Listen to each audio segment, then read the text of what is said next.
Hello viewers, আজকে আমি আপনাদেরকে দেখাতে যাচ্ছি একটি সুইডিশ খাবার রেসিপি। এটা হচ্ছে স্যালমন ফিশ দিয়ে পটেটো, আর আপনি ভেজিটেবলও দিতে পারেন। বাট এই সুইডেনে স্যালমন ফিশকে লাক্স বলে। তো দেখতে পাচ্ছেন আমি লাক্স মাছ এখানে প্রায় 7-8 টুকরো করে রেখেছি। আর আপনারা এখানে এই যে সসটা দেখতে পাচ্ছেন আপনারা, এটা হচ্ছে লেবুর একটা সস, এটাকে বলে সিট্রন সস, সুইডিশে বলে।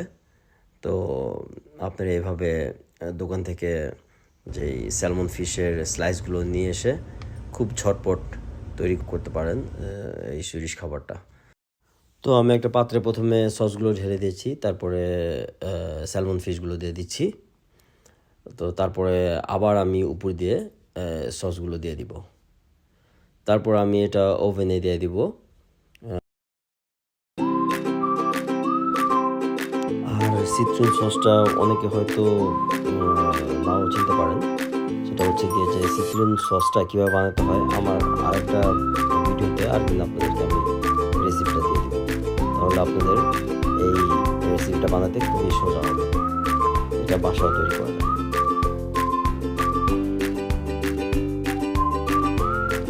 আর সিট্রন সসের যে রেসিপিটা সেটা আমি ডেসক্রিপশন বক্সে শেয়ার করে দিচ্ছি। এখন আমি স্যালমন ফিশগুলো দিয়ে দিচ্ছি ওভেনের ভেতরে 200 থেকে 250 ডিগ্রিতে। আর 1 ঘন্টার মতো আপনারা রাখতে পারেন, বা 45 মিনিটসও সামটাইমস আপনারা এটা দিয়ে রাখতে পারেন। অন্যদিকে আমি দেখছেন আপনারা যে মটরশুঁটি আছে, সেটা আমি একটু গরম করে নিচ্ছি। সো ভিউয়ার্স, একটু পর চেক করে দেখতে হবে, একটু পর পর চেক করে দেখতে হবে। সো বেশিক্ষণ রাখতে হবে না, কারণ লাক্স মাছ, স্যালমন ফিশ এমনিতে খুবই তাড়াতাড়ি হয়ে যায়, যেটাই করুন আপনারা।